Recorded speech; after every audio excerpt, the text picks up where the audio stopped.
નમસ્કાર દર્શક મિત્રો, આપ નિહાળી રહ્યા છો S11 ન્યૂઝ બુલેટિન। નજર નાખીએ અત્યાર સુધીના મુખ્ય સમાચારો પર।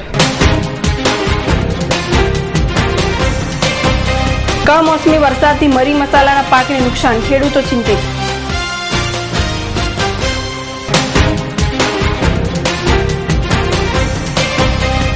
નમામી દેવી નર્મદે બનતી રહી ગુજરાતની ખરી જીવાદોરી।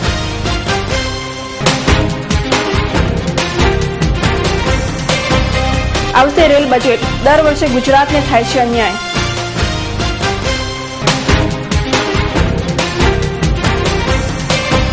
બ્રહ્મ સમાજ દ્વારા અમદાવાદમાં યોજાઈ આંતરશાળાકીય સ્પર્ધાઓ। અમદાવાદ સહિત ગુજરાતના અનેક વિસ્તારોમાં કમોસમી વરસાદ થતા ખેડૂતોને મોટા પાયે નુકસાન થયું છે। ટૂંક સમયમાં મસાલાની સિઝન આવી રહી છે, ત્યારે કમોસમી વરસાદ થતા જીરું, મરચા અને તેજાનાના પાકને નુકસાન થતા આ વખતે ભાવ આસમાને રહે તેવી શક્યતા છે। જો કે આ વખતે દેશમાં મરચાનું ઉત્પાદન અડધો અડધ ઘટવાની શક્યતા છે, કારણ કે આ વર્ષે ગત વર્ષની સરખામણીએ ઉત્પાદન ઓછું થયું છે, તેથી ભાવ પણ આસમાને રહેશે। અને એમાંય વળી કમોસમી વરસાદનું સંકટ આવી પડતા ખેડૂતોને મરી મસાલાના પાકમાં નુકસાની ભોગવવી પડે તેવી શક્યતાઓ જોવાઈ રહી છે। આજે છે નર્મદા જયંતિ। ધર્મશાસ્ત્રો અનુસાર મહા મહિનાના શુક્લ પક્ષની સાતમની તિથિ નર્મદા જયંતિ તરીકે ઉજવાય છે।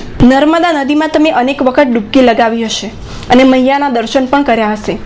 તમે એ જાણો છો કે નર્મદાનું ઉદ્ગમ સ્થાન કયું છે અને શા માટે નર્મદા જયંતિ ઉજવાય છે? નર્મદા નદીનું ઉદ્ગમ સ્થાન વિંધ્ય પર્વત ઉપર અમરકંટક નામના સ્થળે છે। નર્મદાની ઉત્પત્તિ વિશે આપણા ભારતીય શાસ્ત્રોમાં ઘણી કથાઓ પ્રચલિત છે। પ્રાચીન માન્યતા અનુસાર નર્મદાને ભગવાન શિવની પુત્રી માનવામાં આવે છે, તેથી તે સાંકરી તરીકે પણ ઓળખાય છે। એક વખત લોક કલ્યાણ અર્થે મહાદેવજી મૈકાલે પર્વત ઉપર તપસ્યા કરતા હતા અને તેમના પરસેવાના ટીપાથી આ પર્વત ઉપર એક કુંડનું નિર્માણ થયું, જેમાંથી એક બાલિકા ઉત્પન્ન થઈ, જે સાંકરી એટલે કે નર્મદા કહેવાય। શિવજીના આદેશ અનુસાર તે એક નદીના રૂપમાં દેશના ભૂભાગમાં રણકાર કરતી ખળખળ વહેવા લાગી। રણકાર કરવાને કારણે તેનું નામ રેવા પણ પડ્યું, માટે આ દિવસ નર્મદા જયંતિ તરીકે ઉજવાય છે।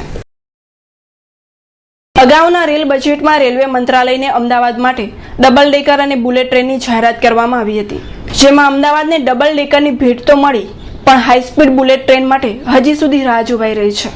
આગામી 26મી રેલવે બજેટ છે, જેમાં અગાઉના બજેટમાં ગુજરાત માટે ઘણી જાહેરાતો કરવામાં આવી છે, પણ તેમાંની હજુ ઘણી સવલતો ગુજરાતને ધોળે દિવસે તારા દેખાડવા જેવી છે। કચ્છના ગાંધીધામમાં નવી રેલકોચ ફેક્ટરી લગાવવાની જાહેરાત કરવામાં આવી હતી, પરંતુ હજુ સુધી કોઈ ધ્યાન આપવામાં આવ્યું નથી। 8-10 સ્ટેશનો પણ હજી બનાવાયા નથી। અમદાવાદ સ્ટેશન ઉપર વિકલાંગ અને પેસેન્જર લિફ્ટ બનાવવાની જાહેરાત કરવામાં આવી હતી, જેમાં લિફ્ટનું કામ શરૂ થઈ ચૂક્યું છે, પણ એક્સેલેટર હજી સુધી બનાવવામાં નથી આવ્યા। અન્ય ઘણી ટ્રેનોની માંગણીઓ થઈ રહી છે, પણ તે માંગણીઓ સ્વીકારાશે કે નહીં તે તો હવે આગામી બજેટમાં જોવું રહ્યું। અમદાવાદમાં આવેલ સ્વસ્તિક સ્વત્વ વિકાસ સ્કૂલ ખાતે બ્રહ્મ સમાજ, થલતેજ, મેમનગર, વસ્ત્રાપુર અને બોડકદેવ દ્વારા અમદાવાદની પ્રતિષ્ઠિત શાળાઓનો આંતરશાળાકીય ગાયન, વાદન, નૃત્ય અને વક્તૃત્વ સ્પર્ધાઓ યોજાઈ ગઈ। કાર્યક્રમમાં 22 શાળાઓના 72 વિદ્યાર્થીઓએ ભાગ લીધો હતો અને વિજેતાઓને શિલ્ડ તથા પારિતોષિક એનાયત કરવામાં આવ્યા, જ્યારે સ્પર્ધામાં ભાગ લેનારા તમામ વિદ્યાર્થીઓને બ્રહ્મ સમાજ દ્વારા મોમેન્ટો અને સર્ટિફિકેટ આપવામાં આવ્યા હતા। નૃત્ય સ્પર્ધામાં અમૃતા, નૂતન અને સ્વસ્તિક શાળાના 3 વિદ્યાર્થી, જ્યારે ગાયનમાં હીરામણી GLSના વિદ્યાર્થીઓ અને વાદનમાં ઉદ્ગમ વિદ્યાનગર અને CN વિદ્યાલયના 3 વિદ્યાર્થી તથા વક્તૃત્વ સ્પર્ધામાં CN વિદ્યાલય ઉદ્ગમ સ્કૂલના વિદ્યાર્થીઓએ બાજી મારી હતી।